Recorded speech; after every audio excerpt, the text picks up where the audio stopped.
Good morning সুপ্রিয় দর্শক মণ্ডলী। আজ আমি ভারতের সংবিধান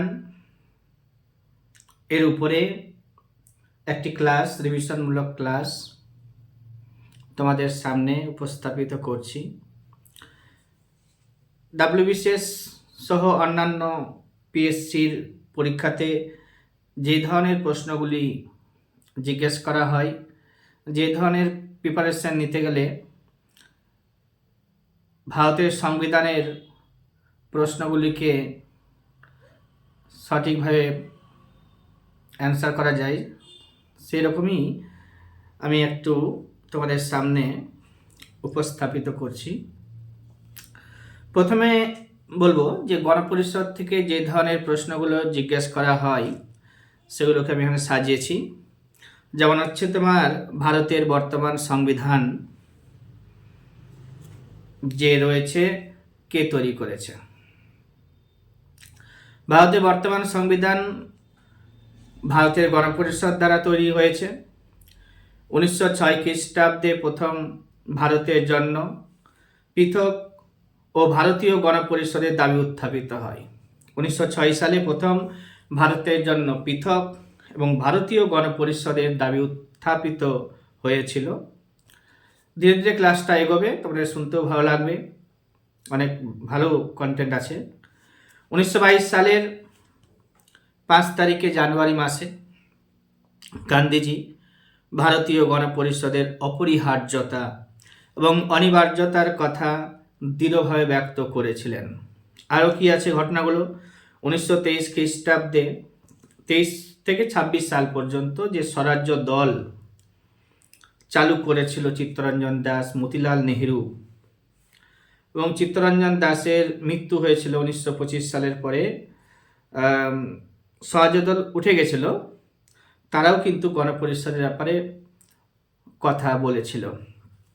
মানবেন্দ্র নাথ রায় প্রথম একটি গণপরিষদের ব্যাপারে প্রস্তাব উত্থাপন করেছিলেন, এই প্রশ্নটাও জিজ্ঞাসা করা হয়। শ্রীমতী অ্যানি বেসান্তের উদ্যোগে 1925 খ্রিস্টাব্দে ইংল্যান্ডের কমন্স সভায়, হাউস অফ কমন্সে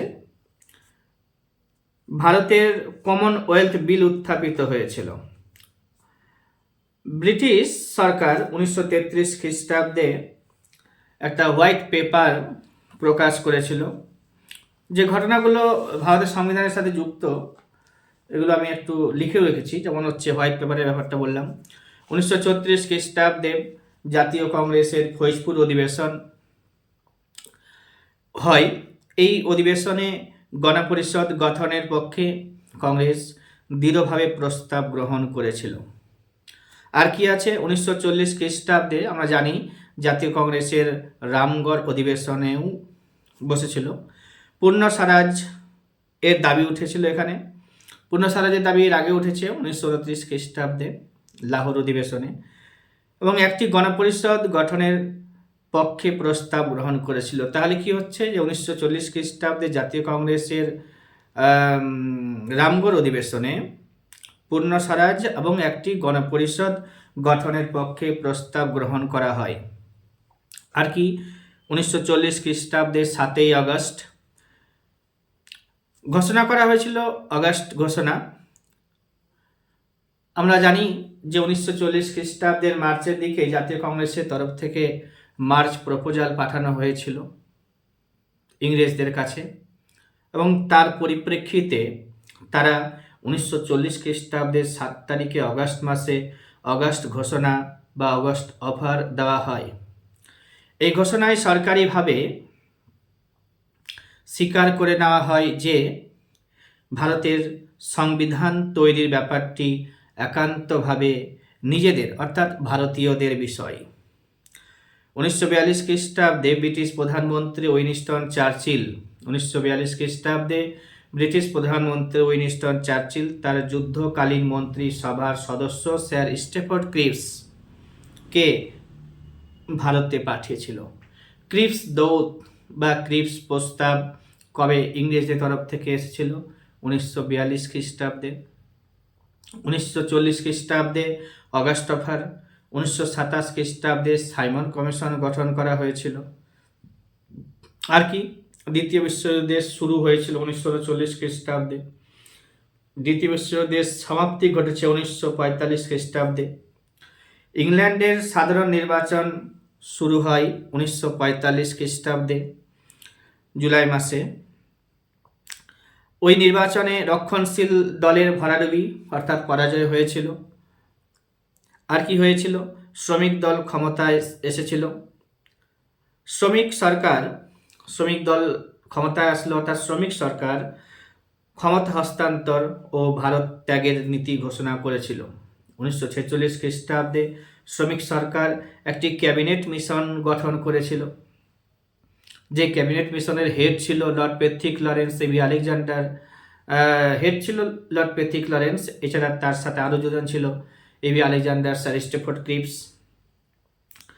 এখানে লেখাও আছে আমার যে ক্যাবিনেট মিশনের সদস্য 3 জন হচ্ছেন কে, লর্ড প্যাথ্রিক লরেন্স, এরা অনেক পরীক্ষাতে জিজ্ঞাসা করা হয়, হেড চেয়ারম্যান অথবা head, A B Alexander, sir Stuart Cripps, অন্যান্য 2 জন সদস্য ছিলেন। এই মিশন পাঠানোর অন্যতম মূল উদ্দেশ্য হল ভারতের ভবিষ্যৎ সংবিধান একটি গণপরিষদ তৈরি করা। গণপরিষদের প্রথম অধিবেশন বসেছিল 1946 খ্রিস্টাব্দের 9 তারিখে ডিসেম্বর মাসে দিল্লিতে হয়েছিল, এবং প্রথম অস্থায়ী যে সচিব বা চেয়ারম্যান তার নাম পরীক্ষাতে জিজ্ঞাসা করা হয়, সচ্চিদানন্দ সিনহা। তবে 2 দিন পরে 11 তারিখে ডিসেম্বরে রাজেন্দ্র প্রসাদ পার্মানেন্ট চেয়ারম্যান হয়েছিলেন। তারপর আরও জিজ্ঞাসা করা হয় গণপরিষদ গঠন করা হয় 1946 খ্রিস্টাব্দে 16 তারিখে মে মাসে। প্রথম অধিবেশন বসেছিল 9 ডিসেম্বর 1946, কিন্তু গণপরিষদ গঠন করা হয়েছিল 1946 খ্রিস্টাব্দে 16 তারিখে মে মাসে। ক্যাবিনেট মিশনের প্ল্যান অনুযায়ী, যে ক্যাবিনেট মিশন 1946 খ্রিস্টাব্দে এসেছিল, ক্যাবিনেট মিশন ভারতে আসে 1946 খ্রিস্টাব্দের মার্চ মাসে, 24 তারিখে মার্চ মাসে। আর প্রথম গণপরিষদে 389 জন সদস্য ছিলেন। পরে পাকিস্তানপন্থীরা আলাদা হয়ে গেলে সদস্য সংখ্যা 299 হয়ে গেছিল। ডক্টর সচ্চিদানন্দ সিনহা ছিলেন গণপরিষদের প্রথম অস্থায়ী সভাপতি, একটু আগেই বললাম। তারপর থেকে রাজেন্দ্র প্রসাদ হয়েছিল 1946 খ্রিস্টাব্দে 9 তারিখে ডিসেম্বর মাসে দিল্লির কনস্টিটিউশন হলে। 11টায় গণপরিষদের প্রথম অধিবেশন বসেছিল। এই অধিবেশনে 207 জন সদস্য ছিলেন। তার মধ্যে কংগ্রেস প্রতীক থেকে নির্বাচিত হয়ে 4 জন মুসলিম সদস্যও ছিলেন। এই পরীক্ষাতে এই প্রশ্নটা জিজ্ঞাসা করা হয়, কয়জন মুসলিম প্রতিনিধি ছিল 207 জনের মধ্যে। মুসলিম লীগের সদস্যরা এই অধিবেশনে আসেননি, তারা পৃথক পাকিস্তান রাষ্ট্র গঠনের দাবিতে অনড় ছিলেন। তৎকালীন কংগ্রেস সভাপতি আচার্য জে.বি. কৃপালনির প্রস্তাব ক্রমে বয়োজ্যেষ্ঠ সদস্য সচ্চিদানন্দ সিনহাকে গণপরিষদের অস্থায়ী সভাপতি করা হয়।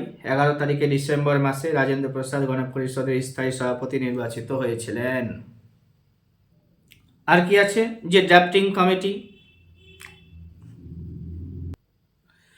একটি ড্রাফটিং কমিটি গঠন করা হয়েছিল। ড্রাফটিং কমিটির বাংলা হচ্ছে খসড়া কমিটি, গঠিত হয় 1947 খ্রিস্টাব্দে 29 তারিখে আগস্ট মাসে। এর চেয়ারম্যান ছিলেন ডক্টর বি.আর. আম্বেদকর। এই কমিটির অধিবেশনে মোট কার্যদিবস ছিল 14 দিন। এই কমিটির অধিবেশন মোট কার্যদিবস ছিল কতদিন? ড্রাফটিং কমিটির কার্যদিবস ছিল 14 দিন। ড্রাফটিং কমিটি অন্যান্য সদস্যরা যারা ছিলেন, 7 জন ছিলেন: Alladi Krishnaswami Ayyar, K M Munshi, Mohammad Saadulla, N Madhav Rao, T Krishnamachari. D P Khaitan যখন মারা গেছিলেন তখন কৃষ্ণমাচারী এসেছিলেন। ভারত ভাষা কমিশন গঠন করা হয়েছিল 1955 খ্রিস্টাব্দে। চেয়ারম্যান ছিলেন বি.জে. খের। সংবিধান তৈরির সময় লেগেছিল 2 বছর 11 মাস 18 দিন। মাউন্ট ব্যাটেন পরিকল্পনা, যেটা 1947 খ্রিস্টাব্দের 3 তারিখে জুন মাসে হয়েছিল, মাউন্ট ব্যাটেন পরিকল্পনা বলে বা 3 জুন প্ল্যান বলে। মুসলিম লীগ 1946 খ্রিস্টাব্দের 26 তারিখে অক্টোবর মাসে গণপরিষদে যোগ দেয় এবং 1947 খ্রিস্টাব্দের 16 তারিখে জুলাই মাসে গণপরিষদ ত্যাগ করে। মূল সংবিধানে 22টি অংশ ছিল, অর্থাৎ 22টি পার্ট ছিল, 395টি আর্টিকেল। যে 2 বছর 11 মাস 18 দিন ধরে সংবিধান রচনা করা হলো, সেই সংবিধানে 22টি পার্ট ছিল, 395টি আর্টিকেল ছিল। বর্তমানে আর্টিকেল সংখ্যা বেড়েছে 448টা। ধারা ছিল সে সময়, তালিকা ছিল সে সময় 8টা, এখন তালিকার সংখ্যা অর্থাৎ শিডিউলের সংখ্যা 12টা। আমার ক্লাসে থাকবে, বলে দেব। এবার হচ্ছে বর্তমানে ভারতের সংবিধানে 22টি অংশ, 448টি আর্টিকেল বললাম, 12টি তালিকা আছে, সেটাও বলে দিলাম। আমার ভিডিও যারা দেখে নেবে, তারপরে যদি পিডিএফ বলে দরকার লাগে আমি তাদেরকে পিডিএফ দেব। সংবিধানের জনক ডক্টর বি.আর. আম্বেদকর, আমরা জানি, সবাই পরীক্ষাতে আসে। সংবিধান অ্যাডপ্টেড হয়েছিল 1949 খ্রিস্টাব্দের 26 তারিখে নভেম্বর মাসে। আমরা জানি ভারতের সংবিধানের প্রস্তাবনা সবাই মুখস্থ করবে। শেষ লাইনটা ছিল, in our constitution assembly this 26th November 1946 26th November 1949 do hereby adopt, enact and give to ourselves this constitution। আমরা লাইনটা শেষ দেখবো, তোমরা প্রিয়েম্বল দেখলে তোমরা বুঝতে পারবে। ভারতের সংবিধান এনাক্টেড হয়েছিল 1949 খ্রিস্টাব্দে 26th November, came into effect, অর্থাৎ ভারতের সংবিধান কার্যকরী হয়েছিল 1950 খ্রিস্টাব্দের 26 তারিখে জানুয়ারি মাসে। সংবিধানে স্বাক্ষর করেছিল কতজন? তো 284 জন ভারতের সংবিধানে স্বাক্ষর করেছিল। গণপরিষদে 389 জন সদস্যের মধ্যে 292 জন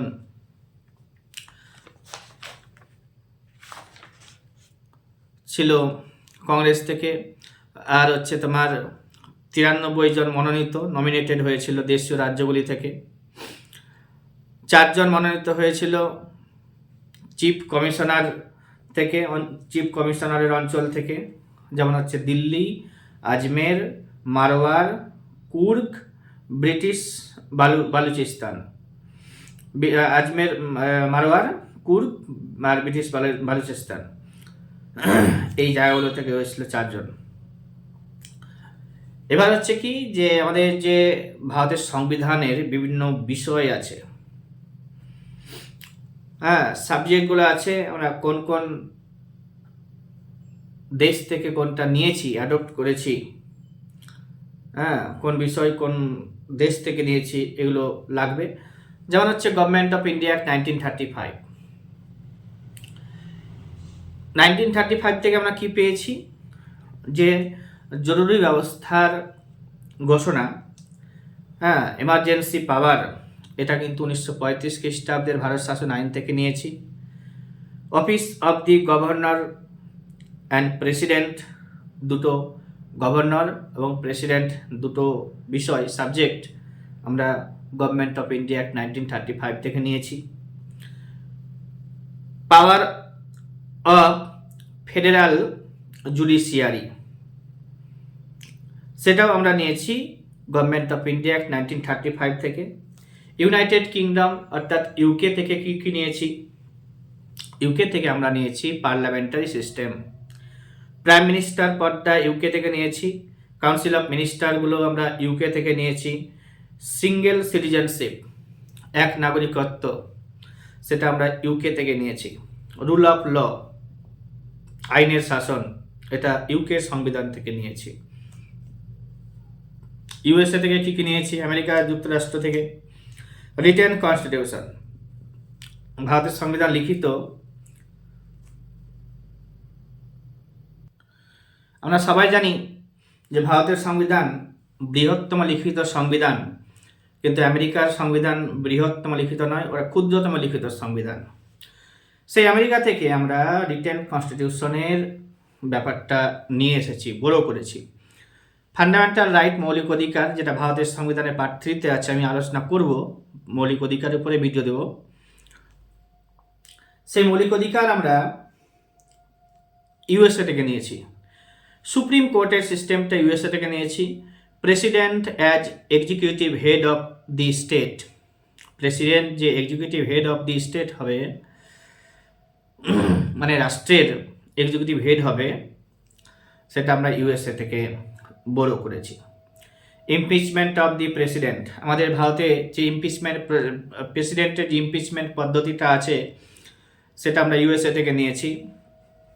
removal of supreme court and high court জাজেস, সুপ্রিম কোর্ট এবং হাইকোর্টের জাজদেরকে যেভাবে ইমপিচ করা হয়, রিমুভ করা হয়, সেই সিস্টেমটা আমরা ইউএসএ থেকে বড় করেছি।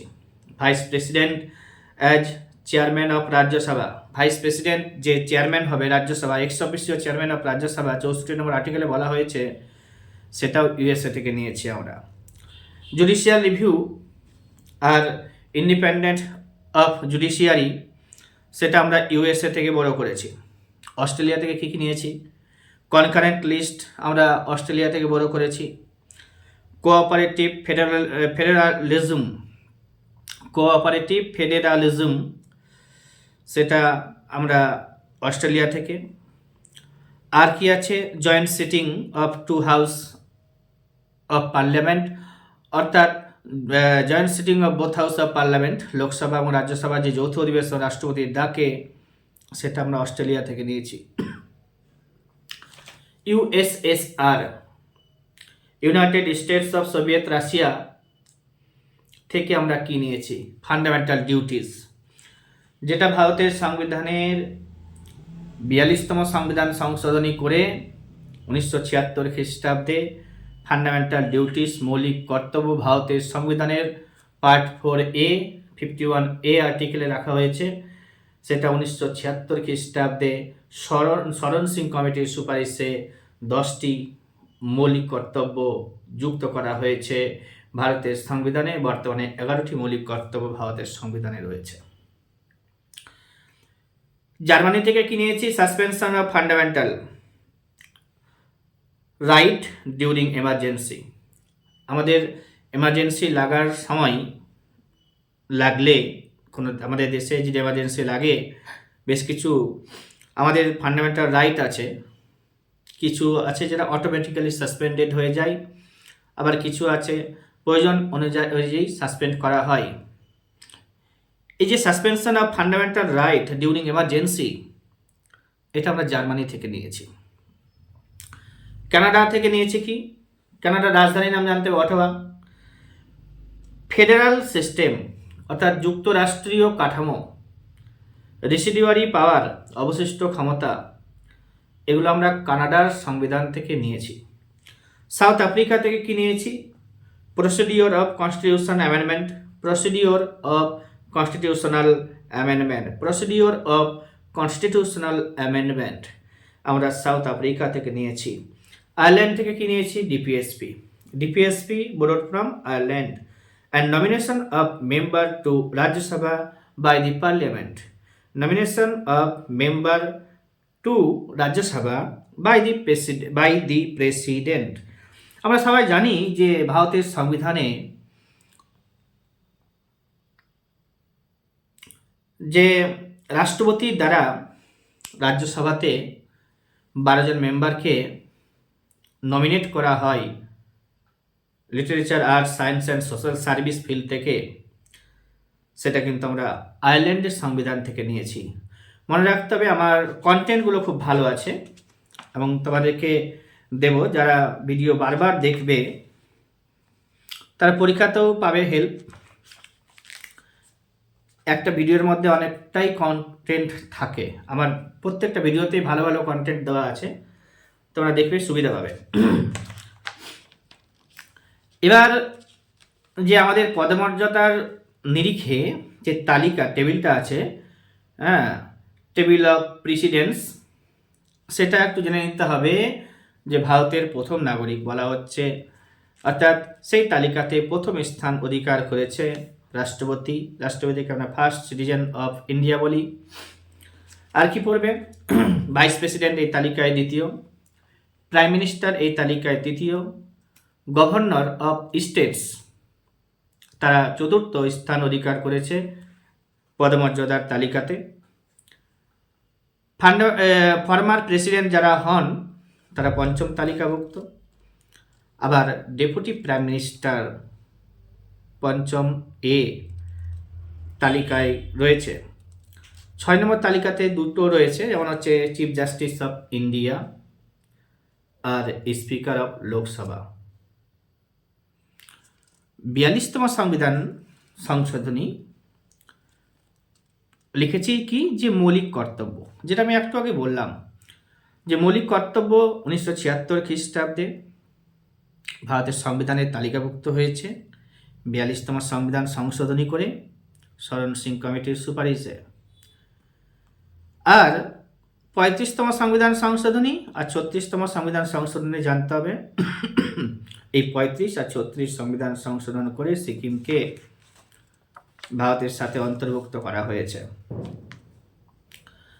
সম্পত্তির অধিকার 44তম সংবিধান সংশোধনীতে অধিকার 44 সম্পত্তির অধিকার, হ্যাঁ, এটা আমাদের মৌলিক অধিকার ছিল, তবে 44তম সংবিধান সংশোধন 1978 সালে হয়েছিল।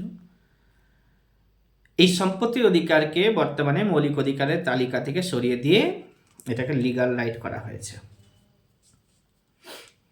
300 নম্বরের এ নম্বর আর্টিকেলে রয়েছে লিগাল রাইট হিসেবে রাইট টু কনস্টিটিউশনাল রিমেডিজ। হ্যাঁ, এই যে আমাদের সাংবিধানিক প্রতিবিধানের অধিকার আছে, যেটাকে doctor B.R. Ambedkar heart and soul of Indian constitution বলেছেন। Doctor B.R. Ambedkar heart and soul of the Indian constitution বলেছেন, রাজ্যপালের শাস্তি, রাষ্ট্রপতির শাস্তি মুকুব দানের ক্ষমতা রয়েছে 72 আর্টিকেলে। আর রাজ্যপালের শাস্তি মুকুব দানের ক্ষমতা রয়েছে 161 নম্বর আর্টিকেলে। রাষ্ট্রপতির স্বেচ্ছাধীন ক্ষমতা নেই, ডিসক্রিশনারি পাওয়ার রাষ্ট্রপতির নেই, তবে রাজ্যপালের আছে, যেটা ভারতের সংবিধানের 163 নম্বর আর্টিকেলে বলা হয়েছে। মানি বিলের নাম জানতে হবে, আর্টিকেলগুলো আমি বলে যাচ্ছি, কিছু কিছু আর্টিকেল এইভাবে বলে দিলে মনে থাকে, আবার আমি একসাথে সমস্ত আর্টিকেলগুলোকেও পড়িয়ে দেব। মানি বিল ভারতের সংবিধানের সেন্ট্রালের মানি বিল যেটা আছে ওটা হচ্ছে 110 নম্বর আর্টিকেলে রয়েছে। আর মানি বিল স্টেটেরও হয়, সেটা 99 আর্টিকেলে রয়েছে।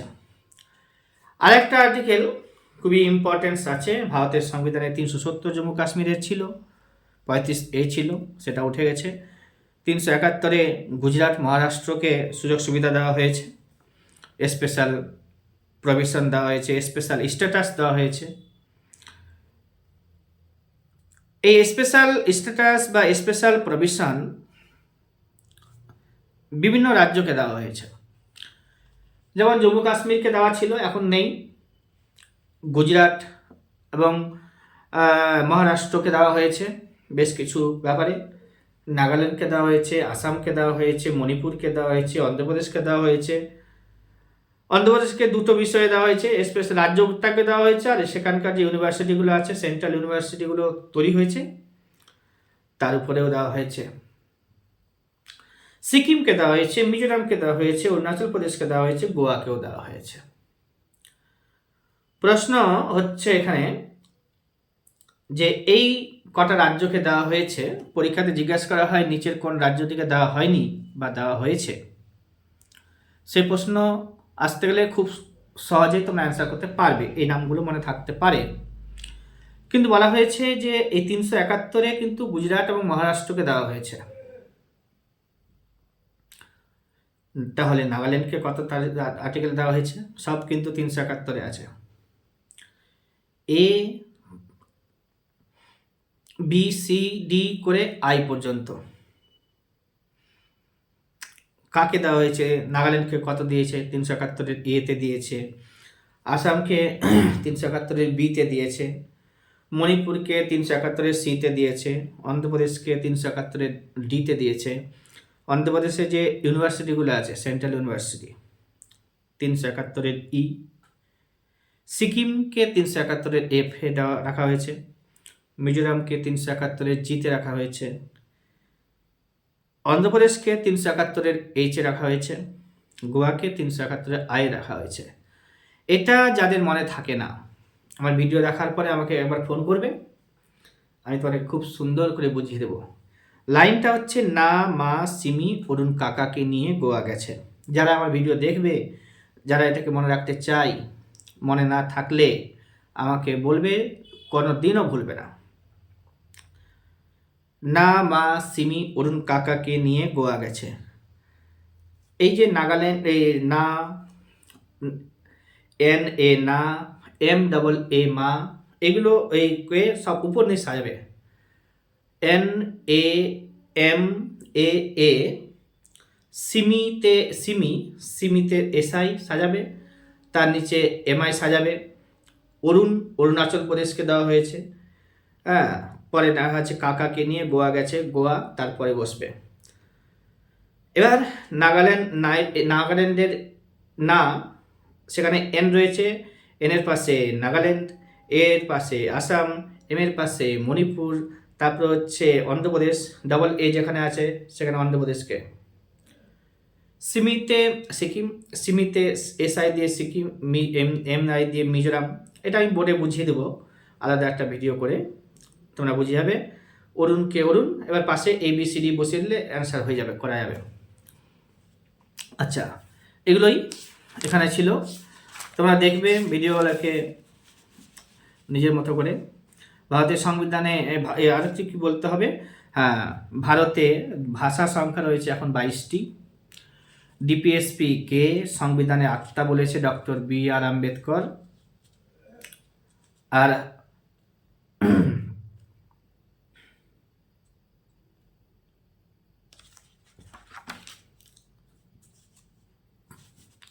আরে বলবো,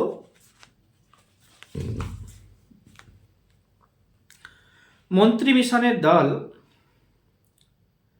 ভারতে এসেছিল 1946 খ্রিস্টাব্দে 24 তারিখে মার্চ মাসে।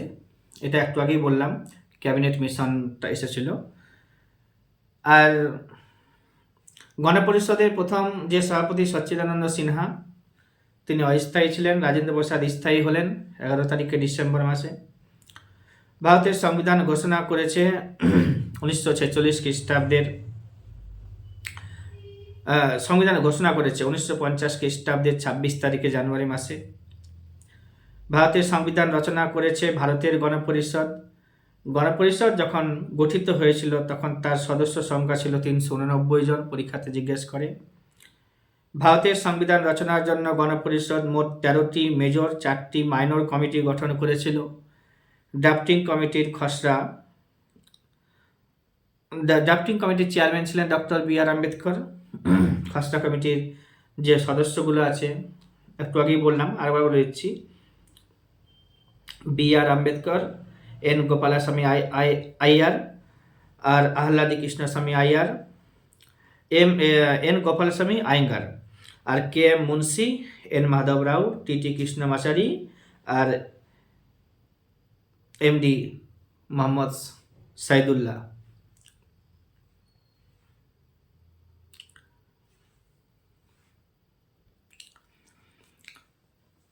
Relation between centre and state, রাজ্য এবং কেন্দ্র এর মধ্যে যে সম্পর্ক রয়েছে, রিলেশন রয়েছে, সে বিষয়ে আমার নোটিং রয়েছে, যেগুলো খুবই দরকারি সেগুলো আছে। মার্কিন যুক্তরাষ্ট্রে কেন্দ্রকে নির্দিষ্ট কতগুলি ক্ষমতা প্রদান করা হয়েছে। কানাডার সংবিধানেও রাজ্যের ক্ষমতাকে নির্দিষ্ট করে অবশিষ্ট ক্ষমতা কেন্দ্রকে দেওয়া হয়েছে ভারতের সংবিধানের 7ম তফসিলে। ভারতের সংবিধানের তফসিলগুলো ভালো করে পড়তে হবে।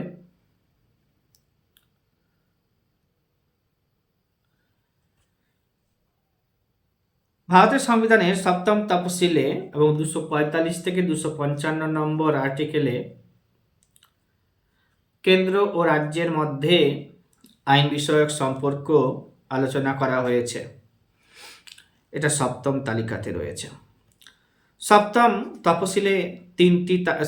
তফসিলের 3টি তালিকার মাধ্যমে কেন্দ্র ও রাজ্যের মধ্যে ক্ষমতা বন্টনের ব্যবস্থা করা হয়েছে। এই তিনটি তালিকা হলো কেন্দ্রীয় তালিকা সেন্ট্রাল লিস্ট, রাজ্য তালিকা বা প্রাদেশিক তালিকা স্টেট লিস্ট, যুগ্ম তালিকা বা কনকারেন্ট লিস্ট। বিষয়গুলি যদি বলি তো কেন্দ্রীয় তালিকাতে এটা রদবদল করা হয়, কখনো 99, 97, 90, 100 হয়েছে। পরীক্ষাতে বসার আগে বা পরীক্ষা দিতে যাওয়ার আগে একটু দেখে নিতে হবে সার্চ করে, এগুলোই সার্চ করতে হয়। মূল সংবিধানে কেন্দ্রের তালিকায় 97টি বিষয় ছিল, পরে এই তালিকায় রদবদল করা হয়েছে। ষষ্ঠ সংবিধানে বা ষষ্ঠ সংবিধান সংশোধনী যেটা 1956-এ হয়েছিল, সে সময় 92 ক বিষয়টি যুক্ত করা হয়েছে এবং সংবিধানের 42তম সংবিধান সংশোধন 1976 খ্রিস্টাব্দের মাধ্যমে এবং 46তম সংবিধান সংশোধনের মাধ্যমে 1942 খ্রিস্টাব্দে বেশ কিছু বিষয় অন্তর্ভুক্ত করা হয়েছে। এগুলো আমরা অত জানবো না। কারেন্ট অ্যাফেয়ার্সের ভিডিওতে আবার কোন তালিকাতে কত বিষয় আছে সেটা সে যখন পরীক্ষা দিতে যাবে সেটা উল্লেখ করা থাকে। বর্তমানে 100টি বিষয় আছে, এইটুকুটা মনে রাখবে। কেন্দ্রীয় তালিকায় যে সমস্ত বিষয়গুলি রয়েছে সেগুলো পরীক্ষাতে আসতে পারে। বেশ কিছু আমরা জানি, যেমন প্রতিরক্ষা, পররাষ্ট্রনীতি, রেল, ডাক ও তার ব্যবস্থা, বীমা, আন্তর্জাতিক বাণিজ্য, যুদ্ধ ও শান্তি, পারমাণবিক শক্তি, নাগরিকতা, লোক গণনা, ভোট, নির্বাচন ইত্যাদি কেন্দ্রীয় তালিকায় রয়েছে। রাজ্য তালিকায়, কেন্দ্র তালিকায় 100টি বিষয় রয়েছে বর্তমানে বলে দিলাম। কেন্দ্র তালিকায় অন্তর্ভুক্ত বিষয়গুলিতে কেবলমাত্র পার্লামেন্টই আইন প্রণয়ন করতে পারে, যেটা ভারতের সংবিধানে ক্লিয়ারলি বলা হয়েছে 246 নম্বর এর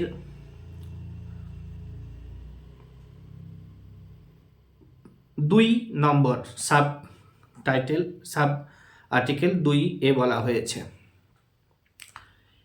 রাজ্য তালিকাভুক্ত বিষয় যদি বলি, মূল সংবিধানে রাজ্য তালিকাভুক্ত বিষয়ে রাজ্য তালিকায় 66টি বিষয় ছিল। সংবিধানের সপ্তম তফসিলে সপ্তম সংবিধান সংশোধনী, সপ্তম তফসিল তো আছে এগুলো, তো সপ্তম সংবিধান সংশোধনীও 1956 সালে হয়েছিল। সেখানে বেশ কিছু বিষয়, যেমন হচ্ছে 36 নম্বর বিষয়টি বাদ পড়েছে। আবার সংবিধানের 42তম সংবিধান সংশোধনী করে 11, 19, 20, 29 এগুলোতে যে বিষয়গুলো 4টা প্লাস একটা 5টা বললাম, যে বিষয়গুলি ছিল উল্লেখ করা, সেগুলোকে বাদ দেওয়া হয়েছে ও সরিয়ে দেওয়া হয়েছে। বর্তমানে রাজ্য তালিকাভুক্ত বিষয় হচ্ছে 61টি, 5টি মাইনাস হয়েছে। এই 5টি বিষয় কি কি সেগুলো আমি আবার বলবো, একটু পরেই বলছি। এবার হচ্ছে কি, যে স্টেট তালিকাতে যে বিষয়গুলি রয়েছে, পুলিশ, আইন শৃঙ্খলা, ভূমি ও ভূমি রাজস্ব, জনস্বাস্থ্য, স্বায়ত্তশাসন, জল সরবরাহ, রাস্তাঘাট, কৃষি, মৎস্য চাষ প্রভৃতি। সাধারণভাবে রাজ্য তালিকাভুক্ত বিষয়ে আইন প্রণয়ন করার ক্ষমতা অঙ্গরাজ্যের আইনসভার হাতেই ন্যস্ত রয়েছে, বা যুগ্ম তালিকা বিষয়। তাহলে এখানে কি জানলাম, যে 61টি বিষয় এখন আছে, আগে ছিল 66টি, 5টি বিষয়কে সরিয়ে নেওয়া হয়েছে। সেই বিষয়গুলি কি কি? একটা হচ্ছে 36 নম্বর বিষয়, একটা হচ্ছে 11, 19, 20 এবং 29 নম্বর বিষয়, এগুলোকে সরিয়ে নেওয়া হয়েছে। আর কি? যুগ্ম তালিকা। মূল সংবিধানে যুগ্ম তালিকাতে 47টি বিষয় ছিল, এখন 52টি বিষয় রয়েছে। এই তালিকায় অন্তর্ভুক্ত বিষয়গুলি হচ্ছে বিবাহ, দেওয়ানি ও ফৌজদারি আইন, অর্থনৈতিক ও সামাজিক পরিকল্পনা, বিদ্যুৎ, সংবাদপত্র, শ্রমিক কল্যাণ,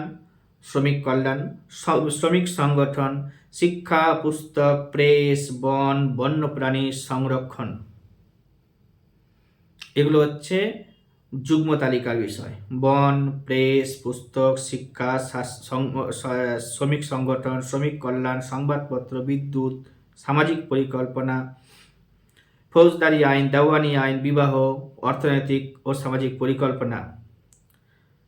অবশিষ্ট ক্ষমতা 248 নম্বর ধারা অনুসারে কেন্দ্রকে দেওয়া হয়েছে। কোনো একটি বিষয় অবশিষ্ট ক্ষমতা কি না, কোনো একটা বিষয় অবশিষ্ট ক্ষমতা কি না, সেটা কিন্তু নির্ধারণ করবে কে? সুপ্রিম কোর্ট বসে আছে। যার জন্য সুপ্রিম কোর্ট বসে আছে।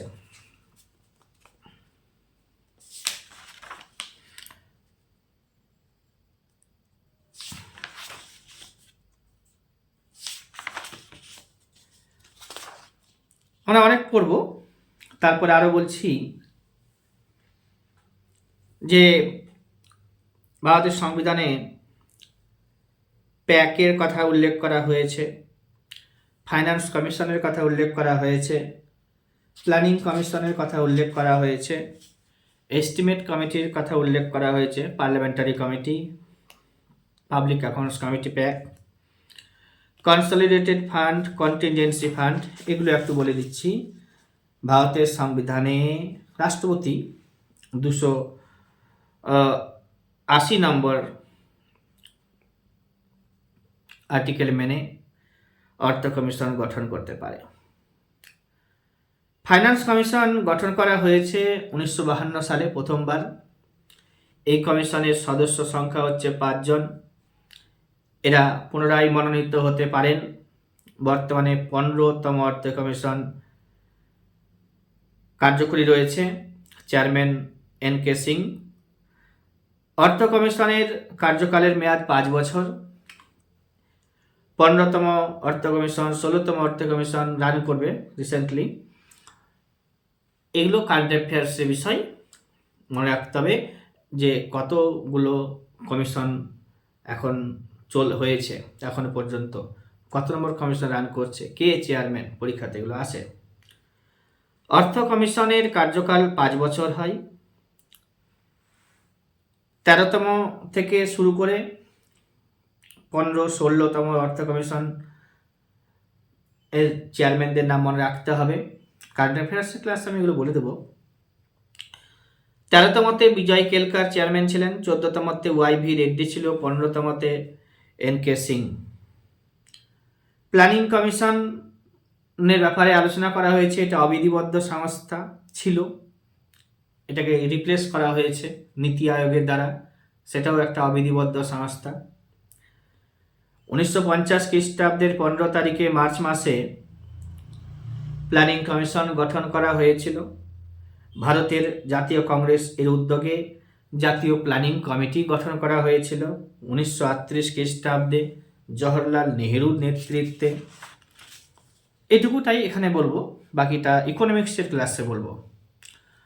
প্রত্যেকটি সাবজেক্টের উপরে আমার একটি করে 2টি করে মাস্টার ক্লাস থাকবে, যেখানে সেই সাবজেক্টের উপরে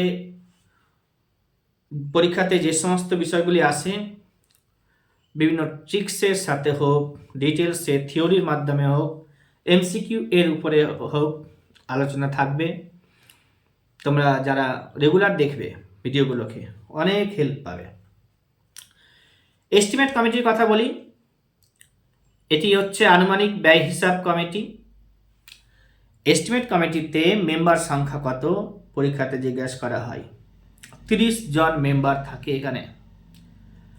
এটি একটি স্থায়ী কমিটি এবং সকল সদস্যই লোকসভা থেকে মনোনীত। সভাপতি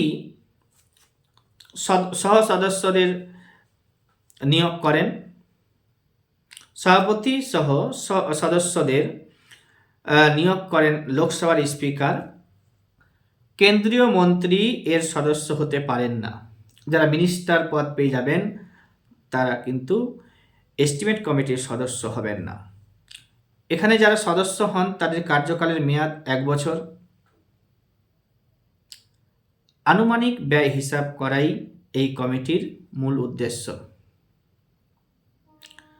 সরকার যে ব্যয় বরাদ্দের দাবি করে তার সঙ্গে সঙ্গতি রেখে সম্ভাব্য ব্যয় সম্পর্ক মিলিয়ে একটি প্রতিবেদন লোকসভায় পেশ করা হয়। প্রস্তাবিত ব্যয়ের হিসাবে অর্থ সরকার বিভিন্ন ব্যয়ের মধ্যে যথাযথভাবে বন্টন করছে কি না তা পর্যালোচনা করাটাই হচ্ছে এই কমিটির কাজ। জানতে হবে, সবসময় মনে রাখতে হবে, এস্টিমেট কমিটি যার কার্যকালের মেয়াদ হচ্ছে 1 বছর, কোনো মিনিস্টার এখানকার সদস্য হতে পারবেন না। লোকসভা থেকেই সবাই আসবেন, 30 জন মেম্বার থাকে।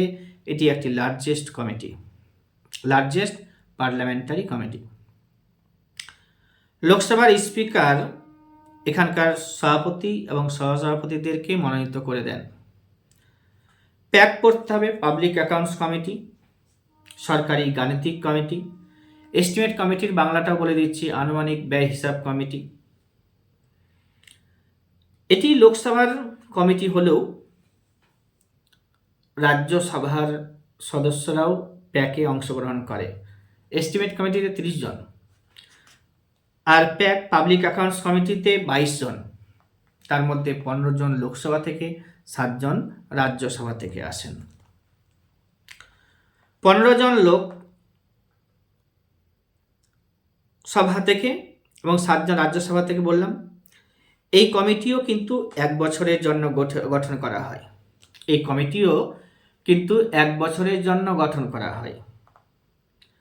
সভাপতি হিসেবে বিরোধী দলের কাউকে স্পিকার নিয়োগ করেন।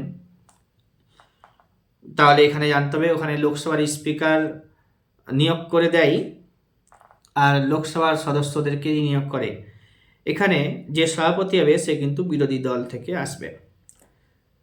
রাষ্ট্রপতির নিকট ক্যাগ যে 3টি বিষয়ে রিপোর্ট পেশ করেন, প্যাক তা নিরীক্ষণ করেন।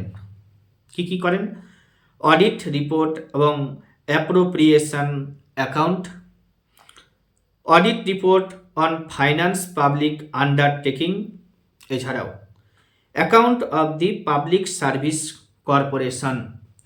এই 3টি রিপোর্ট রাষ্ট্রপতির নিকট ক্যাগ যে 3টি রিপোর্ট, এই 3টি বিষয়ের উপরে রিপোর্ট দেয়, ক্যাগ দেয় রাষ্ট্রপতিকে, প্যাক সেটা নিরীক্ষণ করে। এটাই হচ্ছে কাজ। ক্যাগ ভারত সরকারের আয় ও ব্যয়ের প্রহরী হিসেবে কাজ করে, guardian of public purse. CAG হচ্ছে comptroller and auditor general CAG, যাকে গার্জিয়ান অফ পাবলিক পার্স বলে। আমি যখন ক্যাগ পড়াবো তখন ক্যাগের সম্পর্কে আবার আলোচনা করব। ভারতের সংবিধানে 138 নম্বর আর্টিকেলে উল্লেখ করা হয়েছে ক্যাগ। সুপ্রিম কোর্টের বিচারপতিকে যে পদ্ধতিতে অপসারণ করা হয়, সুপ্রিম কোর্টের বিচারপতিকে যে পদ্ধতিতে অপসারণ করা হয় সেই পদ্ধতিতে ক্যাগকেও পদচ্যুত করা হয়। আমি যেভাবেই বলছি, যেভাবেই আমার লেখা নোটসগুলোকে বলে দিচ্ছি, সেটা আমাকে আগে লিখতে হয়েছে। ক্লাসে বসে ছাত্রছাত্রীদের সামনে লিখিয়েছি, সেটাকে আমি ভিডিওর আকারে তোমাদের সামনে তুলে দিচ্ছি। মুখস্থ বলতে পারবো, কিছু কিছু বিষয় ছুটে যেতে পারে, যার কারণে যেহেতু লং ক্লাস হচ্ছে, আর না ছুটে যাতে প্রত্যেকটা বিষয় হাতের কাছে থাকে, যার কারণে এই ভিডিওটা এরকমভাবে করছি। বিশেষ করে এই ভিডিওগুলো এত সময় দিয়ে আমার ছাত্রছাত্রীরাই দেখবে, যাদের এটা দরকার, বাকিরাও দেখবে, অনেক হেল্প পাবে। কনসলিডেটেড ফান্ড, সঞ্চিত তহবিল, article number 266, article number 266, consolidated fund, সঞ্চিত তহবিল। রাষ্ট্রপতির বেতন কি কাজ করে? রাষ্ট্রপতির বেতন ভাতা, লোকসভার স্পিকার, ডেপুটি স্পিকারের বেতন ভাতা, রাজ্যসভার সভাপতি সহসভাপতিদের বেতন ভাতা, সুপ্রিম কোর্ট ও হাইকোর্টের বিচারপতিদের বেতন ভাতা, ক্যাগ এর বেতন ভাতা, সরকারি ঋণজনিত ব্যয়, ইউপিএসসির জন্য ব্যয় সঞ্চিত তহবিল বা কনসলিডেটেড ফান্ড থেকে প্রদান করা হয়। আর কি কন্টিনজেন্সি ফান্ড, আর্টিকেল নাম্বার 267 আকস্মিক তহবিল বলি। আকস্মিক তহবিল 267 আর সঞ্চিত তহবিল 266। এই ফান্ডটি 1950 সালে চালু করা হয়েছিল। এতে সর্বোচ্চ 500 কোটি টাকা থাকে। এটির দায়িত্ব রাষ্ট্রপতির হাতে ন্যস্ত। কেন্দ্রীয় অর্থ সচিব রাষ্ট্রপতির পক্ষে এটির পরিচালনা করেন, রাষ্ট্রপতির হয়ে পরিচালনা করেন। প্রতিটি রাজ্যের নিজস্ব কনসলিডেটেড ফান্ড এবং কন্টিনজেন্সি ফান্ড রয়েছে। আন্তর্জাতিক বিচারালয় এর উপরে লিখেছি, দেখো যে সদর দপ্তর পরীক্ষাতে আসছে, বিভিন্ন পরীক্ষাতে। আন্তর্জাতিক বিচারালয় এর সদর দপ্তর দি হেগ শহর, নেদারল্যান্ডে রয়েছে। মোট বিচারপতির সংখ্যা 15 জন। তাদের কার্যকালের মেয়াদ 9 বছর। কেন্দ্রীয় আইন সভার অর্থ বিষয়ক কার্য পদ্ধতি নিয়ন্ত্রক ও মহাগণনা পরীক্ষক ক্যাগ, যেটা বলে দিচ্ছি ক্যাগ সম্পর্কে। ক্যাগের পুরো নাম পরীক্ষাতে জিজ্ঞেস করা হয়, বাংলাটাও জিজ্ঞেস করা হয়। 48 থেকে 51 নম্বর, 148 to 151 আর্টিকেল। রাষ্ট্রপতি ক্যাগকে মনোনীত করেন 148 নম্বর ধারায়, ক্যাগকে নিয়োগ করে 148 নম্বর ধারাতে, যেটাকে মনোনীত বলা হয়েছে এখানে। কার্যকালের মেয়াদ আইদার 6 or 65, 6 বছর বা 65 বছর বয়স পর্যন্ত, যেটি আগে পূর্ণ হবে। তিনি অর্থাৎ ক্যাগ হলেন জনগণের তহবিলের অভিভাবক। ইংরেজিতে টার্ম আছে he is the guardian of the public purse. CAG জনসাধারণের টাকার কাস্টোডিয়ান অ্যান্ড ট্রাস্টি হিসেবে কাজ করেন, যেটা ভারতের সংবিধানের 149 নম্বর আর্টিকেলে বলা হয়েছে। কার্যাবলী, তিনি কেন্দ্রীয় ও রাজ্য সরকারের হিসাবপত্র প্রস্তুত করেন। তিনি কেন্দ্রীয় এবং রাজ্য সরকারের হিসাবপত্র প্রস্তুত করেন এবং সেই হিসাবপত্র পরীক্ষাও করেন। প্রথম ক্ষেত্রে তিনি নিয়ন্ত্রক এবং দ্বিতীয় ক্ষেত্রে তিনি মহাগণনা পরীক্ষক হিসেবে দায়িত্ব সম্পাদন করেন। এছাড়া আরও রয়েছে ভারতের সংবিধানের 76 নম্বর আর্টিকেল, 76 নম্বর আর্টিকেলে অ্যাটর্নি জেনারেল পরীক্ষাতে আসে। He is the highest law officer of India. তিনি হলেন ভারত সরকারের সর্বোচ্চ আইনি আধিকারিক। অ্যাটর্নি জেনারেল রাষ্ট্রপতির দ্বারা নিযুক্ত হন। বলে রাখি একবার যে ক্যাগকে রাষ্ট্রপতি নিয়োগ করলেও তাকে কিন্তু রাষ্ট্রপতি অপসারণ করতে পারেন না। ক্যাগকে অপসারণ করতে হলে সুপ্রিম কোর্টের বিচারপতিদের যে পদ্ধতিতে অপসারণ করা হয় সেই পদ্ধতির অবলম্বন করতে হয়। অ্যাটর্নি জেনারেল রাষ্ট্রপতি দ্বারা নিযুক্ত হন এবং রাষ্ট্রপতির ইচ্ছার উপর তার কার্যকাল নির্ভরশীল। ডিউরিং দি রাষ্ট্রপতি কেবলমাত্র সুপ্রিম কোর্টের বিচারপতি হওয়ার যোগ্যতা সম্পন্ন ব্যক্তিকে এই পদে নিয়োগ করেন। তাহলে তাকে কিন্তু সুপ্রিম কোর্টের বিচারপতি হওয়ার মতো যোগ্যতা রাখতে হবে। অর্থাৎ তিনি ভারতের নাগরিক হবেন এবং 5 বছর কোনো হাইকোর্টের বিচারপতি অথবা 10 বছর অ্যাডভোকেট হিসেবে কার্য সম্পাদন করে থাকতে হবে, অথবা রাষ্ট্রপতির মতে তিনি একজন বিশিষ্ট আইনজ্ঞ হবেন। কার্যপদ্ধতি, তিনি আইন সংক্রান্ত বিষয়ে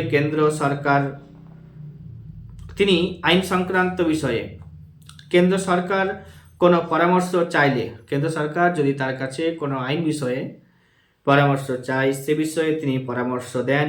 অ্যাটর্নি জেনারেল তার কর্তব্য পালনের জন্য যে কোনো আদালত বা পার্লামেন্টের যে কোনো কক্ষে বা যৌথ অধিবেশনে উপস্থিত থাকতে পারেন এবং মতামত দিতে পারেন, তবে ভোট দিতে পারেন না। বর্তমানে অ্যাটর্নি জেনারেল রয়েছেন যিনি, তার নাম মনে রাখবে, আমি পলিটিক্যাল সায়েন্সের ক্লাসে কারেন্ট অ্যাফেয়ার্স বিষয়টা তুলি না, অ্যাট প্রেজেন্ট যিনি আছেন তার নামটা সার্চ করে পড়বেন। ৭৬ নম্বর ধারা অনুসারে রাষ্ট্রপতি আইন সংক্রান্ত ও শাসন সংক্রান্ত বিষয়ে যেগুলি নির্দিষ্ট করে দেবেন, অ্যাটর্নি জেনারেল সেই সমস্ত বিষয়গুলির পরামর্শ দিতে পারেন। হাইকোর্টের গঠন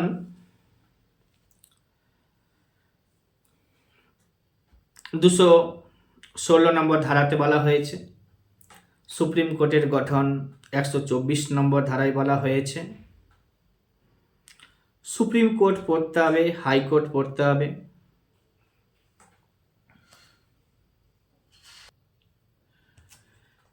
দুশো ১৬ নম্বর ধারা অনুসারে প্রত্যেক রাজ্যের হাইকোর্টে একজন প্রধান বিচারপতি ও অন্যান্য বিচারপতি থাকবেন। প্রধান বিচারপতির পদ শূন্য হলে সংশ্লিষ্ট হাইকোর্টের বিচারপতিদের মধ্যে থেকে একজনকে কার্যনির্বাহী প্রধান বিচারপতি অ্যাক্টিং চিফ জাস্টিস হিসেবে নিযুক্ত করতে পারেন ২২৩ নম্বর ধারায়। বিচারপতিদের যোগ্যতা বলি, ভারতের নাগরিক হতে হবে, কোনো হাইকোর্টের অথবা ২ বা ততোধিক হাইকোর্টের অ্যাডভোকেট হিসেবে অন্তত ১০ বছর অভিজ্ঞতা সম্পন্ন হতে হবে, বা ভারতের কোনো বিচার বিভাগীয় পদে অন্তত ১০ বছর অভিজ্ঞতা থাকতে হবে।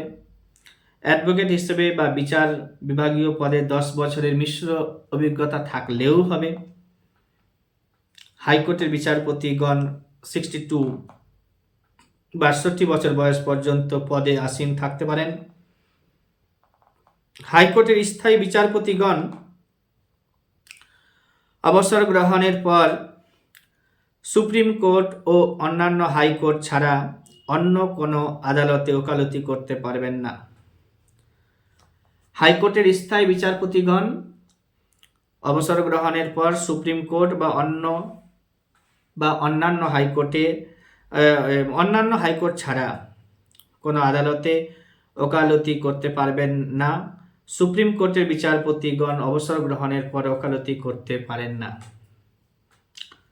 বেতন যদি বলি, হাইকোর্টের প্রধান বিচারপতি যারা হন তাদের ৯০,০০০ টাকা, অন্যান্য বিচারপতিদের ৮০,০০০ টাকা। বেতনগুলি দেওয়া হয় কনসলিডেটেড ফান্ড থেকে।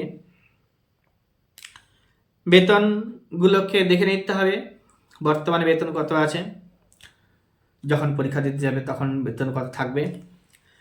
সংবিধান অনুসারে প্রত্যেক রাজ্যে একটি করে হাইকোর্ট থাকবে, যেটা ভারতের সংবিধানের ২১৪ নম্বর আর্টিকেলে বলা হয়েছে। তবে পার্লামেন্ট আইন প্রণয়ন করে ২ বা ততোধিক রাজ্যের জন্য বা কেন্দ্রশাসিত অঞ্চলের জন্য একটি করে আদালত রাখতে পারেন, হাইকোর্ট রাখতে পারেন, যেটা ভারতের সংবিধানের ২৩১ নম্বর আর্টিকেলে বলা হয়েছে। বর্তমানে ভারতের অঙ্গরাজ্যের সংখ্যা ২৮টি, কিন্তু হাইকোর্টের সংখ্যা রয়েছে ২৫টি। হাইকোর্টের প্রধান বিচারপতি ও অন্যান্য বিচারপতিদের নিয়োগ করেন রাষ্ট্রপতি রাজ্যপালের পরামর্শ অনুসারে। হাইকোর্টের বিচারপতিদের সংখ্যা নির্দিষ্ট নয়, বিভিন্ন হাইকোর্টে বিভিন্ন সংখ্যক বিচারপতি থাকেন। বিচারপতিদের সংখ্যায় বৃহত্তম হাইকোর্ট হলো এলাহাবাদ হাইকোর্ট। বর্তমানে ১০৭ জন বিচারপতি রয়েছেন, তবে সবচেয়ে কম বিচারপতি রয়েছে জম্মু কাশ্মীরে ৫ জন। প্রতিদিন সবচেয়ে বেশি সংখ্যক মামলা ওঠে চেন্নাই হাইকোর্টে, প্রায় ৯,০০০ বিষয় ওঠে প্রতিদিন। সান্ধ্য আদালত রয়েছে আহমেদাবাদ হাইকোর্টে। কলকাতা হাইকোর্ট গঠিত হয়েছে ১৮৬২ খ্রিস্টাব্দে ২ তারিখে জুলাই মাসে। পশ্চিমবঙ্গের জন্য এবং আন্দামান নিকোবর দ্বীপপুঞ্জের জন্য কলকাতা হাইকোর্ট। এলাহাবাদ হাইকোর্ট ইউপিতে রয়েছে। 1866 খ্রিস্টাব্দে 66 সালে আগ্রাই এবং পরবর্তীতে 1859 সালে স্থাপিত হয়েছে। এটা হচ্ছে 1869 হবে। 66 সালে আগ্রাতে করা হয়েছিল এবং 1869 খ্রিস্টাব্দে স্থায়ীভাবে এলাহাবাদে স্থাপিত করা হয়। কেরালা রাজ্যের হাইকোর্ট সংখ্যা রয়েছে এর্নাকুলামে। হাইকোর্ট রয়েছে এর্নাকুলামে। নতুন 3টি হাইকোর্ট গঠন করা হয়েছে। তার এগুলো হচ্ছে ত্রিপুরাতে রয়েছে, মণিপুরে রয়েছে, মেঘালয় রয়েছে। এগুলো 2013 সালে এবং 2024 সালে চালু হয়েছে একটা হাইকোর্ট। এটা অন্ধ্রপ্রদেশে রয়েছে হাইকোর্ট। হ্যাঁ, অন্ধ্রপ্রদেশের হাইকোর্টটি ঠিক 25টি হয়েছে এখন হাইকোর্ট, আগে ছিল 24টি। নির্দেশ অনুসারে নির্দেশ, আদেশ এবং লেখা জারি করার ব্যাপারটা বলে দিচ্ছি যে 5 ধরনের আদেশ, যেটা ভারতের সংবিধানে 32 নম্বর আর্টিকেলে বলা হয়েছে। বন্দি প্রত্যক্ষীকরণ, পরমাদেশ, প্রতিষেধ, অধিকার, পৃচ্ছা, উৎপ্রেষণ। ইংলিশ টার্মগুলো লাগে, পরীক্ষাতে জিজ্ঞাসা করা হয়। হিবিয়াস কর্পাস মানে কি, বন্দি প্রত্যক্ষীকরণ। ম্যান্ডাবাস মানে কি, পরমাদেশ। প্রহিবিশন মানে সবাই জানে, প্রতিষেধ বা বাধা নিষেধ। কোয়ারেন্টো, অধিকার, পৃচ্ছা আর সার্টিওরারি, উৎপ্রেষণ। জরুরি অবস্থায় নাগরিকরা মৌলিক অধিকার বলবৎ করার জন্য আদালতের কাছে আবেদন করতে পারবেন না। জরুরি অবস্থা যখন চলবে, নাগরিকরা মৌলিক অধিকার বলবৎ করার জন্য আদালতের কাছে যেতে পারবেন না। 359 আর্টিকেলে বলা হয়েছে। 44তম সংবিধান সংশোধনী আইনে 1978 খ্রিস্টাব্দে জরুরি অবস্থায় সংবিধানের 20 ও 21 নম্বর যে আর্টিকেল রয়েছে মৌলিক অধিকার, তা স্থগিত রাখা যাবে না। স্থগিত রাখা যাবে না। জীবন ও ব্যক্তিগত স্বাধীনতা অধিকারগুলো আছে, এগুলো 20 আর 21 স্থগিত রাখা যাবে না কোন অবস্থাতেই। 19 নম্বর অটোমেটিক্যালি সাসপেন্ডেড হবে, যেটা আমি মৌলিক অধিকার যখন পড়াবো তখন বলে দেবো।